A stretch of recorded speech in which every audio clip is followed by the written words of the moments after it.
ድሮ አንድ መዝሙር ነበረ ምናልባት በስርዓተ ወንጌል ቢባል ሬዲዮ ጣቢያ ላይ አንድ መዝሙር ይዘመር ነበር መዝሙሩ የጥንቱን ሃይማኖት ስጠኝ የሚል አስታውሳላችሁ give me that all time religion የሚል መዝሙር ይሄ ስለ all time religion ሲናገር ስለ ሃይማኖታዊነት ስለሱ መናገር ሳይሆን ያኔ የሚጣፍጠው ለዛን እሱን ከመናፈቅ የምናገረው ነው እና የጥንቱን ሃይማኖት ስጠኝ ይላል እና አንድ ሰው ቀይሮ ፈረንጅ ነው ሲናገር ምን አለ give me that hot tub religion አለ all time religion የሚለው hot tub religion ትኩስ ቧንቧ የሚመጣውን ትኩስን እሱን ስጠኝ እያለ ሲናገር ሰምቼዋለሁ ስለ ቤተ ክርስቲያን ነው የምንነጋገረው እና ስለ ጥንቷ ቤተ ክርስቲያን ወደ ኋላ ወስዳቸዋለሁ ትዝታ ላይ እንድንሄድ ሳይሆን እግዚአብሔር ነገሮችን back to square one እንዲያደርግልን ነገሮችን እንደገና እግዚአብሔር ተሐድሶ ወደ ቤተ ክርስቲያን እንዲያመጣ አድገን ምን ሆነበት ሌላ ክንፍ አናወጣም ወደ back to square one ወደ መስቀሉ ወደ ህብረት ወደ ፌሎሺፕ ወደ ጸሎት ወደ አምልኮ ወደዛ ነው የምንሄደው እና የጥንቷ ቤተ ክርስቲያን የሚገርም አይነት ጥራት አላት በውስጧ ለኛ ምሳሌ የምትሆነን ቤተ ክርስቲያን ማለት ነው እና በውስጧ በጣም ኃይለኛ የሆነ ብርታት ያላት ቤተ ክርስቲያን ኃይለኛ የሆነ መለኮታዊ ብርታት ያላት ቤተ ክርስቲያን መንፈስ የተሞላች ቤተ ክርስቲያን በጣም ተጽዕኖ ፈጣሪ የሆነች ቤተ ክርስቲያን አሉ ከተባለ ሐዋርያት አለፉ ከተባለ የሆነ ነገር ይሆናል ታስታውሳላችሁ ወንድማችን ጴጥሮስ ላለው በልማድ ሐዋርያው ጳውሎስ ጴጥሮስ በመንገድ ሲያልፍ ልብሱን እንኳን በፈውስ እግዚአብሔር ይጠቀምበት ነበር ኢዮጴ ይፈልጋል ሲዛሪያ ወይንም ቂሳሪያ ይፈልጋል የማይፈልግበት ቦታ የለም ወደ ኢዮጴ ሄዶ እዛ የሞተች ሴት አስነሳል እንደገና ደግሞ በቁርበት ፋቂው በስምዖን ቤት አደረ ይላል ከዛ ተፈልጎ ሌላ ስራ ይሰራ ስራው ይፈልገዋል እግዚአብሔር ስራ ይፈልገዋል ይከተለዋል እና በጣም ኢምፓክትፉል ወይንም ደግሞ ተጽዕኖ ፈጣሪ የሆነች ቤተክርስቲያን ነበር ዝም ብላ አለች ዝም ብላ እዛ ጋር አንድ ቸርች አለ የምትባል አይደለችም ማኖሯ የሚታወቅ ነው እግዚአብሔር በዚህ መንፈስ ይባርካቸው በጣም ብርታት አላት በጣም ይሄ ብርታቷ ምንድነው ካላችሁ ቀደም እንደጸለይነው እንደዘመርነው በጣም ለመንፈስ ቅዱስ ስፍራ አላት መንፈስ ቅዱስ በቤተ ክርስቲያን የተወደደ የተከበረ መንፈስ ቅዱስና እኛ ፈቅደናል ይላል ኢቭን ጸልየው ሲጨርሱ መንፈስ ቅዱስ እንዳለ እንደዚህ ያለ ይላል መንፈስ ቅዱስ እንዲህ ይላል እንደውም በአዲስ ኪዳን ለነገሩ እግዚአብሔር እንዲህ ይላል ከሚለው ትንቢት ይልቅ መንፈስ ቅዱስ እንዲህ ይላል ነው አዲስ ኪዳን መጽሐፍትን ካያችሁና ለምን መንፈስ ቅዱስ አብሯቸው ነው እና መንፈስ ቅዱስና እኛ ፈቅደናል ብለው ብዙ ነገሮችን ወደ መከናወን ያመጣሉ ያማክሩታል መንፈስ ቅዱስ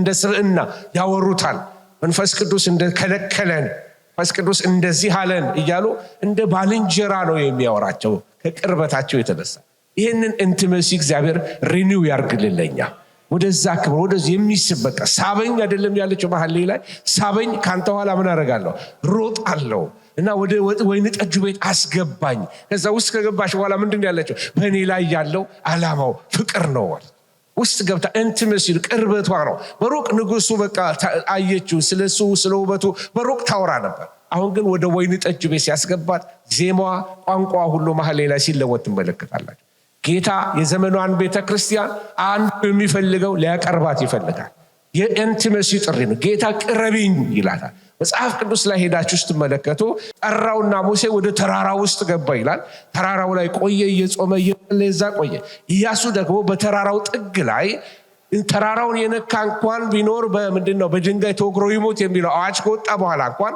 ተራራው አጠገብ ነበር ኢያሱ ያለው በእግዚአብሔር ፊት በሉ ጠጡ ከነሱ ደግሞ ርቀው ህዝቡ እዚህ ጋር ቆሞ ደግሞ የሚታየው የሚያስገርም ስለሆነ ተራራው ሲንቀጠቀጥ እሳት ሲወርድ ይመለከታል እና እየቀረባችሁ ስትሄዱ የሁሉም ልምምዳቸው ይለያያል እዚህ ጋር አሉት በቃ የሚያስፈራ የሚያንቀጠቅጥ አምላክ ነው የተገለጠው ብለው እንደውም ሙሴ ሲመጣ እግዚአብሔር አይናገረን ሙሴ ይናገረን እስኪሉ ድረስ እግዚአብሔርን ፈሩ እነዚህኞቹ ደግሞ ጠጋ ብላችሁ ሰባዎቹ የነሱ ልምምድ የተለየ ሰባዎቹ ቀረብ ብለው ስለተቀመጡ ሰንጴር የተመለከቱት ህዝቡላል አላዩት ይሆናል ማለት በወለል በሚመስል ነገር ላይ በመለኮታዊ ተአምር ካልሆነ በስተቀር በመድረ በዳ እንደ ሰንጴር ያለ እንደ መስታወት ያለ መቀመጫ ሊገኝ አይችልም በእግዚአብሔር ፊት በሉ ጠጡ ምግቡ ከተገኘ ምን ሰባዎቹ ሽማግሌ ከሰባዎቹ ቀረብ ያለው ደግሞ ኢያሱ ነው ኢያሱ ደግሞ በአካሉ የሚሰማው ነገር አለ ደመና ውስጥ ነው ያለው በርግጥ ድምጹን አልሰማም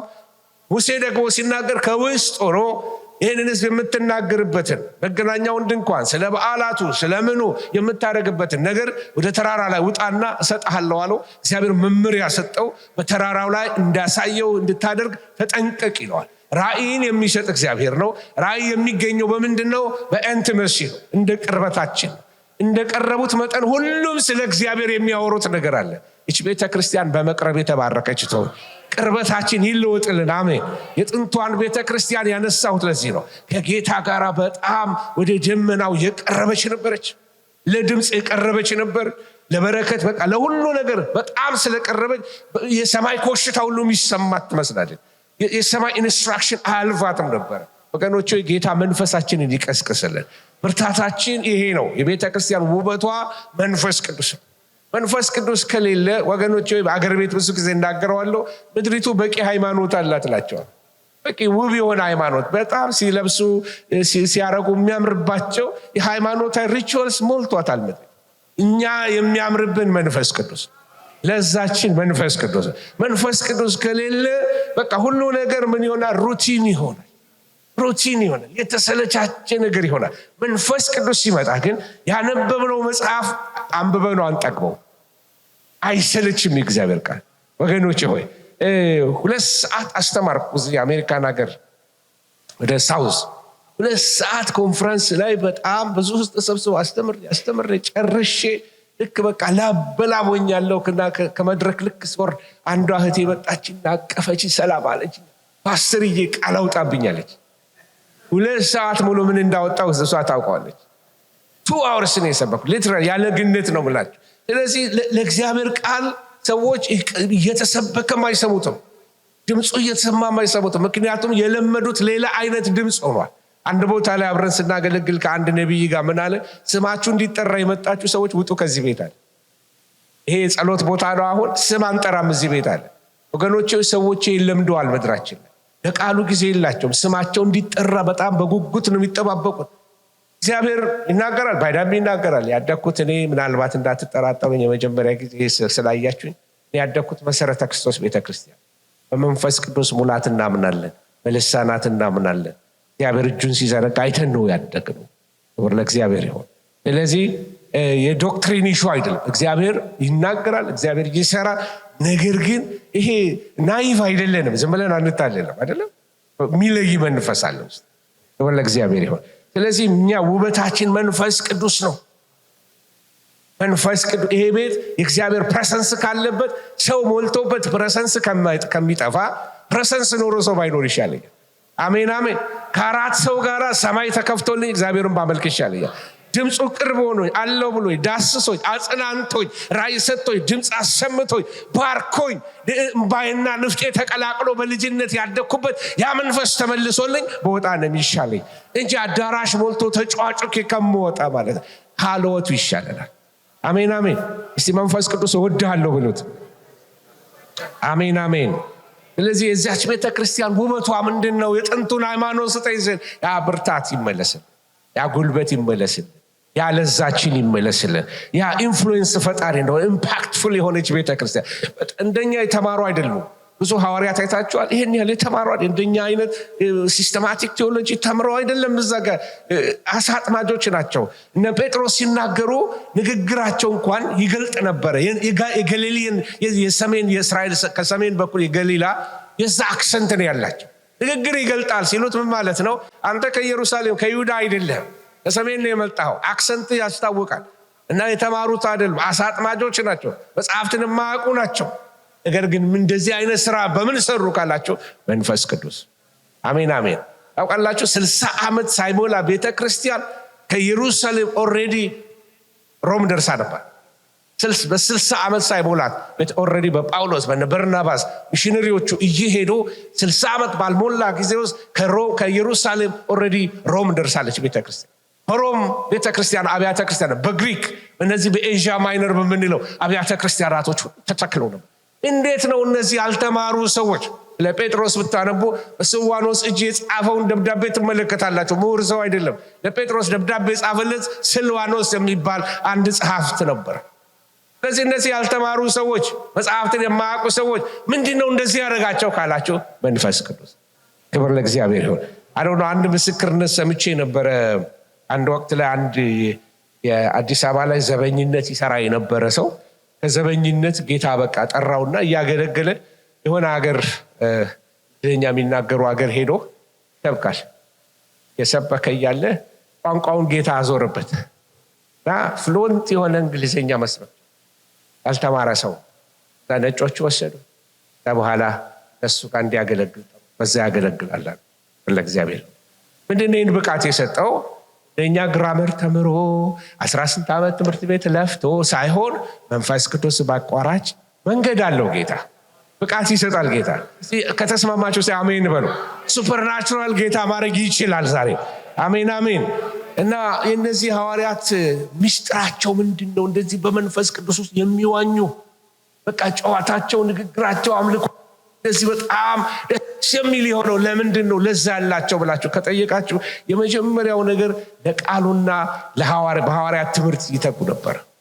ይሄንን ይላል መጽሐፍ ቅዱስ ሐዋርያት ሥራ ምዕራፍ 2 ቁጥር 42 ላይ የሚናገረው ጥቅስ ይሄንን ነው የሚናገረው። በትምህርት ይተጉ ነበር። የኢየሱስን ትምህርት ያስተምሯቸው ነበር። ኢየሱስ ያስተማረው፣ ኢየሱስ የገለጠውን በተለይ ይሄ ምናልባት ማቴዎስ 5:6-7 ድረስ ያለው ሄዳችሁ ብትመለከቱ ኢየሱስ ያስተማረው ተራራ ላይ ሆኖ የሰበከው ስብከት ምናልባት እሱ የሆነው ያስተማሯቸው ምን ብለው ነው ያስተማሯቸው? ምክንያቱም አዲስ ኪዳን ገና አልተጻፈም። ገና በብሉይ ኪዳን ውስጥ ነው መጽሐፉ ያለው። ስለዚህ የኢየሱስን ትምህርት አስተማሯቸው። ኢየሱስ ዘሪ ሊዘራ ወጣ እያለ ያስተማረው፣ ኢየሱስ የተናገራቸው ብሂሎች፣ አነጋገሮች፣ ፓራብልስ የምንላቸው እነሱን እየሰበሰቡ እነሱን ይሆናል ያስተማሯቸው። አንድ ጌታ እንደዚህ ሲናገር እንደዚህ ብሎ፣ አንድ ጊዜ ከጴጥሮስ ጋር እንደዚህ ብሎ የሚለውን እነዛን የኢየሱስን ትምህርቶች ያስተምሯቸዋል። እግዚአብሔርን መንግስት ነገር እየገለጡ ከኢየሱስ ንግግር ወስደው ያስተምሯቸዋል። ቃሉን እናንተ አነቡት ሐዋርያት ሥራ 2:42 ላይ ያለ። በዚህ ትምህርት ይተጉ ነበረ። ትጋት፣ ለትምህርት የምትተጋ ቤተክርስቲያን ነበረች። የሐዋርያት ትምህርት ተብሎ የሚጠራም አለ። እንደገናም ደግሞ ይሄ ስለ ጥምቀት፣ እጆችን ስለ መጫን፣ ስለዚህ የሚል ዕብራውያን ላይ የተጻፈ ጽሑፎችም አሉ። በዚህ የምትተጋ ቤተክርስቲያን፣ ለትምህርት ለእግዚአብሔር ቃል ስፍራ ያላት ቤተክርስቲያን። ስለዚህ ቤተክርስቲያን አንዱ ማደጓ የሚታወቀው ለትምህርት የምትሰጠው ቦታ። ትምህርት ባለበት ቦታ ላይ ደቀ መዛሙርት ይበዛል። መጽሐፍ ቅዱስ ምን ይላል? በስብከት ሞኝነት አመናችሁ ወይንም ዳናችሁ ነው የሚለው። ነገር ግን እያስተማራችኋቸው ምን አድርጓቸው ነው የሚለው? ደቀ መዛሙርት ያድርጓል። ስለዚህ ዲሳይፕልሺፕ ያለው በቲቺንግ ውስጥ ሳንማር ደቀ መዝሙር መሆን አንችልም። ይሄ ማቴቴስ የሚለው የግሪክኛው ቃል ምን ማለት ነው? ከሌላው ስር ቁጭ ብሎ የሚማር እንደ አስተማሪው ለመሆን የሚፈልግ ማለት ነው። ስለዚህ የኢየሱስ ደቀ መዛሙርት ከኢየሱስ የተማሩ ናቸው። ሐዋርያትም ከስራቸው ደቀ መዛሙርት ነበር፣ ያስተምሩ ነበር። ቤተክርስቲያን አንዱ የነበራት ስትሮንግ የሆነ ነገር ምን ነበረ? የማስተማር ጸጋ ነበራቸው። ስለዚህ ወገኖች ሆይ ትምህርት ቤተክርስቲያንን ይለውጣታል። ትምህርት ቤተክርስቲያንን የበሰለች እንድትሆን ያደርጋል። ምክንያቱም ግሬስን ከግሪስ እንዲለዩ ያደርጋቸዋል። ጸጋን ከሌላ ስለዚህ ከሚያስመስለው መለየት የምችሉት ስትማሩ። እግዚአብሔር ቃል በሙላት ይኑርባቸው። እግዚአብሔር ቃል አንድ ኤምኬሲ አንድ አባት ነበሩ ሲያገለግሉ ድሮ ምን አሉ? አንደኛዋ ልጄ ጊዜ እናትየዋ ልክ እንደተወለደች በናቹራል በሆነ በእናት ወተት ነው ያደገችው። ሁለተኛዋ ልጄ ግን በሞሪናጋ ነው ያሳደግኳት። ሞሪናጋ ታውቃላችሁ? ሞሪናጋ አታውቁ? ሞሪናጋ የወተት አይነት ነው። ብዙዎቻችሁ ፍንዳታዎች ናችሁ ማለት ነው። እና ሞሪናጋ ወተት ተበጥብጦ ፓውደር ወተት ነው፣ እሱ ይሰጣቸዋል። እና ልጅቷ በቃ ፋፋች፣ አማረባት፣ በጣም ፊቷ ያምርባት ሆነ። በኋላ ግን ሁለቱንም አንድ ተከታታይ ጉንፋን ያዛቸዋል። ያቺ በእናት ወተት ያደገችው አንድ ቀን አስነጠሳት ምናምን አላትና ተነሳቻል። ይቺኛዋ ግን መነሳት አቃታት። ስትወጣ ከጉንፋኑ ሲለቃት ምጥጥ ብላ ከስታ ወጣቻል። ስለዚህ ኦርጋኒክ የሆነው ወንጌል ነው የሚያዋጣ። መከራ ሰዓት ላይ የሚያቆማችሁ፣ በተግዳሮት መካከል የሚያቆማችሁ፣ በዚህ ባለቀ መጨረሻ ዘመን ላይ ሰልፍ በበዛበት በሄዳችሁበት ቻሌንጅ በበዛበት ቦታ ላይ የሚያዋጣው ይሄ ኦርጋኒክ የሆነው የእግዚአብሔር ቃል ነው። ይሄ ቃል በሙላት ካለብን በብዙ ነገር ያሳልፈናል።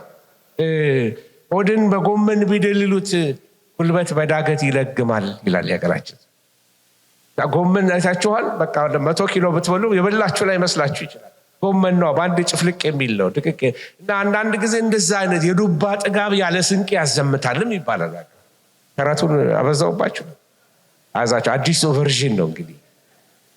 እና ይሄ መጀመሪያው ትምህርታችን ፖይንት ያሳየዋችሁ ምንድነው? ለእግዚአብሔር ቃል ለኦሪጂናሉ ቃል ልንሰጥ ይገባል። ቤተክርስቲያን ከቃሉ በላይ በተለይ በዚህ ዘመን ሁሉም አስተማሪ የሆነበት ሰዓት፣ ሁሉም መናገር የሚችልበት ዘመን፣ ሁሉ ካሪዝማ አለው፣ ሁሉም ትንሽ ትብዛም ትነስም ሁሉም እውቀት አለው። ሰው መናገር የሚችልበት ዘመን ነው ያለው። ነገር ግን አደባባዮቻችን በጣም እየፈራው የመጣሁት አደባባዮቻችን በኮሜዲየንስ እየሞሉ ነው። በጣም ከእግዚአብሔር ቃል ውጭ የሆኑ ጨዋታዎች፣ በዞች በጣም እየሞሉ ከቃል ውጭ የሆኑ ትምህርቶች እየሰማን ነው ያለው። እና አንዳንድ ምሳሌዎች ምናልባት በትምህርት መሃል ላይ ነግራችኋለሁ። በጣም አደገኛ የሆኑ ትምህርቶች አሉ። አለማወቃችን ሁሉ ግልጥልጥ ብሎ እየወጣ ሪሊጂየስ ሰዎች ሁሉ እስኪንቁን ድረስ ሆነናል። በዚህ ይገባችኋል። የሃይማኖት ሰዎች ብላችሁ በጣም እስኪንቁን የደረስ ነው። ለምንድን ነው? አለማወቃችን፣ ደቀ መዝሙር አለመሆናችን እየተገለጠ መጣ። ምንድን ነው? አንድ የቤተ ክርስቲያን ስም ሰማሁ። ፈልቶ ቀዘቀዘ ወተት በክርስቲያን ይላል። እዛ ነው ፈልቶ የቀዘቀዘ የቃሉ ወተት፣ ፈልቶ የቀዘቀዘ የቃሉ ወተት ቤተ ክርስቲያን። እንግዲህ የስሙ ርዝመትን ተመልክት። ይሄ የቤተ ክርስቲያን ስም ማለት ነው። እና ብዙ አይነት ይሄ የሚያሳየው ምንድነው? ሀውሻሎ በጣም ደብስ የሌለን እየሆንን መጥተናል። መንፈሳዊ እውቀት ከቤተ ክርስቲያን ተወስዶብናል። ደቀ መዝሙርነት ወደ እግዚአብሔር ቤት የሚመለሰው በማስተማር። አሜን አሜን። ለትምህርት ጊዜ ይኑረን፣ ለመማር ጊዜ ይኑረን። እንደዚህ ዘመን ደግሞ አስተምህሮ የተለቀቀበት ጊዜ የለም። ስለዚህ ለይተን አጥርተን እንማር። በጣም አደገኛ የሆኑ ትምህርቶችም እየወጡ ነው ያሉት። ልንጠነቀቃቸው ይገባል። ስለሱ ለመናገር ጊዜ ያንሳል። ስለዚህ የመጀመሪያዋ ቤተክርስቲያን በዚህ በእግዚአብሔር ሀልወት ውስጥ እንድትኖር ያደረጋት ነገር ለእግዚአብሔር ቃል የምትሰጠው ስፍራ። ቃሉን በሰሙት ላይ መንፈስ ቅዱስ ወረደባቸው ይላል። አሜን አሜን። ቃሉና መንፈሱን ምናፋታቸው አይደለም። በቃሉ ውስጥ መንፈስ ቅዱስ አለ። በመንፈስ ቅዱስ ስራ ውስጥ መንፈስ ቅዱስ በቃሉ ውስጥ ይሰራል። ቃሉና መንፈሱን ካፋታናቸው የቃል ሰውና የመንፈስ ሰው ብለን መለየት እንጀምራለን ማለት ነው። የቃሉ ሰዎች የመንፈስ ሰዎች ናቸው፣ የመንፈስ ሰዎች የቃሉ ሰዎች ናቸው። ምክንያቱም መንፈስ ቅዱስ የቃሉ ደራሲ ነው።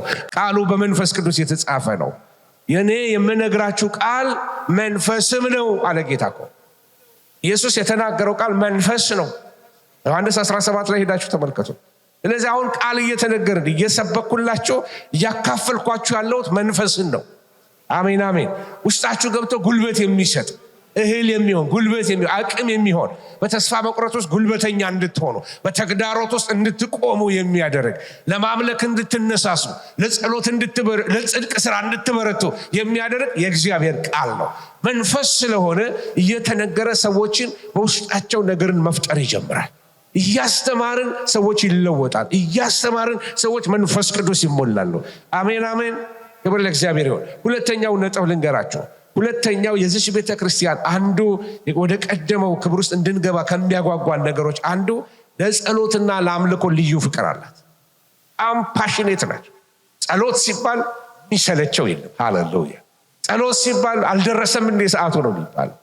ድሮ አስታውሳለሁ ወደ ቤተክርስቲያን ስንሄድ 1 ሰዓት ቀድመን ካልሄድን ቤተክርስቲያን መንበርከኪያ ቦታ የለም። ሰው ቀድሞ ገብቶ ተንበርክኳል። ልክ እንደ ንብ አዳር ጸሎቶቻችን እንደ ንብ ምን ድምጽ ብቻ ነው የምትሰሙት። ያለቅሳል፣ ግማሹ ይጮሃል።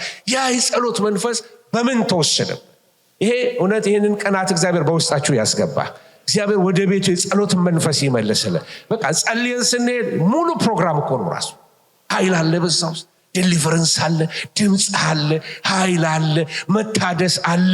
ሰዎች ካሉበት ነገር ውስጥ ይወጣሉ። በቃ እግዚአብሔር ስራ ሲሰራ ታያላችሁ። እንዳሁኑ ዘመን ጥቂት ሰዎች እዛ ጋር ብቅ ያሉ ሰዎች በቃ አጋንንት የሚያወጡ ተደርጎ ነው የሚወሰደው። እንደሱ አልነበር። ድሮ አጋንንት የሚያወጣው ጸሎት ጓድ አይደለም። ኖራችሁ ሰዎች እኛ ጸሎት ጓድ። አንድ ጊዜ አስታውሳለሁ ልደታ መካነ ኢየሱስ የሚባል ቤተክርስቲያን እዛ ጊዜ ስደት ጊዜ ተከፈተች ነበር። እዛ ቤተክርስቲያን ተባኪው እየሰበከ አጋንንቶች ይጮሃሉ፣ እዛም ይጮሃሉ። እና ያለው ነገር ትዝ ይለኛል። እኔ ስብከት አቋርጬ እነዚህን አጋንንቶች አላስወጣም። ጸሎት ጓዶች ባካችሁ ጠራርጋችሁ አውጡልኛል እና ጸሎት ጓድ አውጥቶ ዳውንስቴርስ ወስዶ አጋንንቶችን የሚያወጡ ጸሎት ጓዶች። አሜን አሜን። ኃይል እነዚህ ሰዎች አሁን ነብይ ነኝ ምን ክሌም ሳያደርጉ እግዚአብሔር ግን ይሰራባቸዋል። ታፔላ ላቸው ላይ ሳይለጠፍ በምንም ስም ሳንጠራ እግዚአብሔር በህይወታችን ውስጥ ይሰራል። ጸጋው ይለቀቅባቸው፣ ክብሩ ይለቀቅባቸው። ስሙ ብቻውን አይሰራም ልላችሁ ነው። አንዳንዴ ላያችን ላይ የተሆነ ታፔላ ለጥፈን ያ ስም ብቻውን ቢሰራ አይደለም። አሁን ላይ እኔ እዚህ ጋር ምን ብዬ ልለጥፍ? አሁን የሌለኝን ነገር ላይ በለጥፍ ያ ነገር ምንም ነገር የሚፈጥረው ነገር የለም። ህይወቴ ላይ ያለ ነገር ኖሮ ግን ላይ የተለጠፈ ባይኖር ስራውን ይይዛል። ክብር ለእግዚአብሔር። ጌታ በእናንተ ይስራ። ለጸሎት የነበራቸው ፍቅር፣ ለአምልኮ የነበራቸው ልዩ ፍቅር፣ እግዚአብሔርን ሲያመልኩና ሲጾሙ ጳውሎስና በርናባስ ምንድን ለጠራቸው ስራ ምን አድርጉልኝ ያላቸው? የአንጾኪያ ቤተክርስቲያን ለይልኝ ተባለ። ምን ስለሆነ? ጸሎት ይወዳሉ፣ አምልኮ ይወዳሉ። ስለዚህ ጸሎትና አምልኮ ኖርም ነው። ሁሌ ይጸልያል፣ ሁሌ ይመለካል፣ በየምክንያቱ ይጸልያሉ። የሚሰለቸው ሰው የለም። ሌሊት ይጸልያሉ፣ ቀን ይጸልያሉ፣ ሲገናኙ ይጸልያሉ። ጸሎት የተወደደ ነው። ይሄን መንፈስ ነው እግዚአብሔር እንዲመልስልን ተባው። በትውልዳችን ላይ የተዘረፍነው ነገር ይሄ አይፎን ከመጣ ይሄ ኢንተርኔት በጣም ኃይል መስራት ከጀመረ ጀምሮ ከሰዎች ህይወት ውስጥ የጸሎት ነገር እየተሰረቀ የተዘረፈ። ቴክኖሎጂ አንጠቀም ማለት አይደለም፣ እንጠቀማለን። ቴክኖሎጂ ግን ኦብሰስድ መሆን። ጳውሎስ ጢሞቴዎስን ያለ ይሄን ነገርን ሁሉ በምን አድርገዋል? በልክ አድርገው። ስለዚህ ውስጡ የተዘረፈ ትውልድ፣ ለጸሎት አቅም ያጣ ትውልድ፣ ድምፅ አውጥቶ መገሰጽ የማይችል ትውልድ፣ ጠላት ቤቱን እየዘረፈ ልጆቹን እየዘረፈ ትዳሩን እያፈረሰበት ጤናውን እያፈረሰበት ተቃውሞ በኢየሱስ ክርስቶስ መፋለም የማይችል ትውልድ እንዴት አድርገን ነው ያሳደግናቸው? ይሄ ክብር መመለስ አለበት። አሜን አሜን። ጸሎት ሲመለስ የብዙዎች እንቆቅልሽ መፈታት ይጀምራል። ሰዎች መንገዳቸውን ያውቃሉ፣ አእምሯቸው የተሳለ ይሆናል፣ ሰክሰስፉል ይሆናሉ። የጸሎት ሰዎች አይኖቻቸው የተከፈተ ናቸው። የጸሎት ሰዎች የውስጥ ጉልበት አላቸው። እግዚአብሔር እዚህ ጉልበት ይባርካችሁ። ዛሬ ለጸሎትና ለአምልኮ ልዩ ፍቅር ነበራቸው። ሐዋርያት ሥራ ምዕራፍ 4 ቁጥር 31 ላይ እንደዚህ ይላል፣ ከጸለዩ በኋላ አሜን አሜን። ከጸሎት በፊት አይደለም፣ ከጸለዩ በኋላ ምን ተፈጠረ? መንፈስ ቅዱስ ሞላባቸው። ከዛስ ምን ሆኖ? ቃሉንም በግልጥነት ተናገሩ። ከጸለዩ በኋላ ከጸሎት በኋላ የሚፈጠር ነገር አለ ማለት ነው። ጸሎት መለኮታዊ ስራዎችን ይሰራል። ጸሎት ዝም ብሎ ድግግሞሽ የሆነ አሰልቺ የሆነ ሰዋዊ ስርዓቶች አይደለም። ጸሎት ከመለኮት ጋር ኃይል የምንቀበልበት የምንነጋገርበት፣ አብ ከልጁ ጋር ልክ እንደተነጋገረ በቃ አባት ሆይ ዓለም ሳይፈጠር በፊት በነበረኝ ክብር አክብረኝ ደስ እያለ ዮሐንስ 17 ላይ የማለደበት ያ አይነት የአባትና የልጅ ንግግር እሱ አይነት ነው ጸሎት። እሱን ነው ጳውሎስ የሚነግረን። አባ የሚለውን የልጁን መንፈስ በውስጣችን ምን አደረገ ነው የሚለው። ወልድ ከአብ ጋር ይነጋገር እንደነበረ እኛም እንደ ልጆች ከአብ ጋር እንድንነጋገር ነው። ክብር ለእግዚአብሔር ይሁን። አብ እንዲህ አይነቶቹን ይፈልጋል፣ ሊያነጋግረን ይፈልጋል፣ ሚስጥር ሊነግረን ይፈልጋል፣ ባልንጀራ ሊያረገን ይፈልጋል። አንዳንድ ጊዜ አይታችሁ እንደሆነ እንግዲህ ከሰው ልምምድ ይለያያል። በእርግጥ አንዳንዴ ጸሎት የምትነሱት ከሌሊቱ 4 ሰዓት ቢሆን 4 o'clock ላይ ደክሟችሁ እንኳን ተኝታችሁ እንኳን ካላችሁ አንዳንዴ መንፈስ ቅዱስ 4 ሰዓት ላይ ራሱ ይቀሰቅሳል። ከውስጥ ቀስቃሽ መንፈስ ቅዱስ ይሆንላቸው ስለለመደው ያ ሰዓት ላይ የምንነጋገርበት ሰዓት ስለሆነ እሱ አክብሮ ይመጣል። ሰዓቱን ይቀሰቅሰናል። ዛሬስ በቃ ተኛለሁ እንደው ዛሬ ስድ አገልግሎት ደክሜ ነው የመጣው ትንሽ ልተኛ ስትሉ ነካ አድርጎ መንፈስ ቅዱስ አይኖቻችሁን እንቅልፉን ይወስደዋል። ክብር ለእግዚአብሔር ይሁን። ይወዳል። የሚጸልዩ ሰዎችን መንፈስ ቅዱስ ይወዳል፣ ሊያነጋግር ይፈልጋል፣ ሚስጥረኛ ሊያደርግ ይፈልጋል። አንዳንዴ የማይመለከታቸውን ነገር ሁሉ ይነግራቸዋል። በመንግስታት መካከል ሊሆን ያለውን ይነግራቸዋል። ወገኖች ብዙ ምስጢሮችን ሊነግራችሁ ይችላሉ። አንዳንድ የእግዚአብሔር ሰዎች የነገሩኝን የሚገርም አይነት እግዚአብሔር የሚነግራቸው ሰዎች በቃ ስለ ዘመን ምንም የማይታወቁ ሰዎች ናቸው። አንድ ያላቸው ነገር ግን ከጌታ ጋር በጣም ጥቅጥቅ ያሉ ኢንቲሜት ናቸው። በጣም ከጌታ ጋር የተያያዙ ናቸው። ጌታ ይነግራቸዋል። ሊሆን ያለውን ነገር ቸርች ውስጥ ይሁን፣ መንግስት ላይ ይሁን፣ አገር ላይ ይሁን፣ በራሳቸው ህይወቱ በልጆቻቸው ይሁን፣ ሁሉን ነገር መንፈስ ቅዱስ ለባሪያዎቹ ሳይነግር አያረግም። ጌታ ሚስጥረኛ ይፈልጋል። ስለማንቀርበው ነው ነገር ድንገት የሚመጣብን። ከቀረብነው ግን መንፈስ ቅዱስ ይናገራል። እየሰማችሁኝ ነው? ጌታ ይመስገን። እና ከጸለዩ በኋላ መንፈስ ቅዱስ ሞላባቸው፣ ቃሉንም በግልጥነት ተናገሩ ይላል። ስለዚህ ጸሎት ማዕከላዊ ነገራቸው ነው። ለምን ይሰበሰባሉ? ለጸሎት። ጸሎት ብቻ ነው እንዴ አይባልም። ጸሎት አንደኛ ነገር ነው። አሜን አሜን። ቤቴ የማቤት ይባላል አለ፣ የጸሎት ቤት ይባላል። አምልኳቸው ደግሞ መንፈስ ነዳሽ ኃይለኛ ነው፣ ዲፕ የሆነ ነው። በቃ እንባቸውን ፍንቅል የሚያል ታጋራ በጣም የተጣበቁ ናቸው። ውስጣቸው ጌታን ይወዱታል፣ ጌታን ይናፍቁታል። ስለዚህ በጣም ያመልኩታል። ክብሩን እያዩ መገኘቱ በመካከላቸው ነው ሁል ጊዜ። እና ሰዎችን ደግሞ ወደ እግዚአብሔር የሚስብ ነገር ጄኒውን የሆነ አምልኮ ነው። እግዚአብሔር በአምልኮ መንፈስ ይባርካቸው፣ ያለውንም ያብዛላቸው። በጣም ደስ ብሎኛል በዚህ ቤተክርስቲያን በአምልኮ መንፈስ። ሃሌሉያ አሜን አሜን። ብዙ ጉባኤዎች ላይ በድራም በመብራት ይሄ የዱባይ ጭስ አለ፣ ያጨሱ ቡም እያደረጉ ምንም ነገር ጠብ ማይል ሲጫጫሁብን ይውላሉ። የእግዚአብሔር መንፈስ እንዲህ ደግሞ ፍስስ ሲል ደስ ይላል። አሜን አሜን። በተረጋጋ መንፈስ ጌታ ይባርካችሁ። በቃል ላይ ያስታውቃል፣ የለመዱት ያውቁታል፣ ሲኖር ይታወቃል። ሃሌሉያ አለ። መጣ እንላለን፣ ሲገባ ያስታውቃል፣ መዓዛው ያስታውቃል። ኢየሱስ ጌታ ነው ወገኖች ሆይ። ስለዚህ ጸሎትና አምልኮ የተወደደበት ቤተክርስቲያን እና ህብረታቸው ይሄ ነው። ሌላ ያመኑትም ሁሉ አብረው ነበሩ፣ ያላቸውንም ሁሉ አንድነት አደረጉ። ሐዋርያት ሥራ ምዕራፍ 2 ከ44 እስከ 46 ላይ የምትመለከቱት ሶስተኛው ነገር አንድነትና ህብረት ነበራቸው። ይሄ አንድነትና ህብረታቸው በምንም ነገር ላይ የተመሰረተ አይደለም። የዘመኑ ህብረትና አንድነት በሆነ ነገር ላይ ይመሰረታል። እግዚአብሔር ከዛ ይጠብቃቸው። ጌታ የሌለባቸው ህብረቶች አሉ። ለምሳሌ የአንድነት መንፈስና የመንፈስ አንድነት ይለያያል። ያልኩትን ስሙኝ። የአንድነት መንፈስና የመንፈስ አንድነት ይለያያል።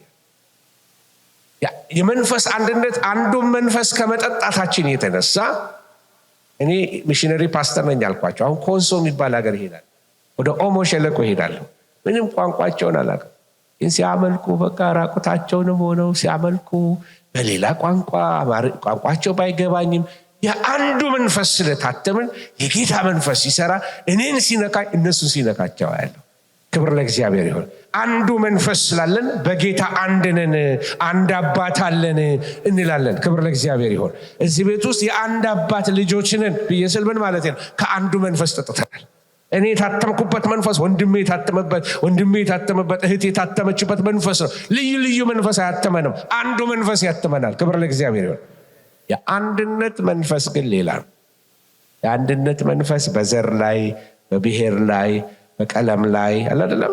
እንደዚህ ሲመሰረት ይሄ የአንድነት መንፈስ ነው። በእቁብ እድር፣ እሱ የአንድነት መንፈስ። እኔ ጋር ናቸው። እኛ የተጠራ ነው ለምንድን ነው? ለመንፈስ አንድነት። ግልጽ ነው? ደጋግሜ ግልጽ ነው? እሺ። ስለዚህ አብረው ከዚህ ከመንፈስ አንድነት የተነሳ ማዕድ አብረው ይበላሉ። ህብረት እናርግ ብለው አይደለም የሚያደርጉት። አንድ መንፈስ ስላላቸው ኦልሬዲ ጌታ ህብረትን ሰጥቷቸዋል። ስለዚህ የመንፈስ አንድነትን ለመጠበቅ ትጉ ይላቸዋል ጳውሎስ። የመንፈስ አንድነትን የማይጠብቅ ክርስቲያን የክርስቶስን አካል የሚጎዳ ክርስቲያን፣ የሚያደፈርስ የመንፈስ አንድነት ሰላምን በቤተ ክርስቲያን የሚያደፈርሰው ከጌታ ጋር ነው የሚጣለው። ምክንያቱም አንዱ መንፈስ በሁላችንም ውስጥ አለ። ይሄ የአንድነት ጠላት የሆነ ነገር በተለይ በእኛ ህዝብ መካከል በብዙ ፖለቲካል ምናምን ነገሮች ስላሉ ወደዛ ሳልገባ በሀገራችን ልጅ ልክ እናትና አባቱ ተጣልተው ልክ መፋቻቸው ሰዓት ላይ ከተወለደ አንድ አርገ ይሉታል። ወይ ደግሞ ልክ እነሱ በቃ ሰላም የኖሩ ሰዎች ልክ እሱ ሲወለድ ከተፋቱ አደፍርስ ይሉታል። እና እግዚአብሔር በአንድ አርጌ መንፈስ ይባርካችሁ። አሜን አሜን።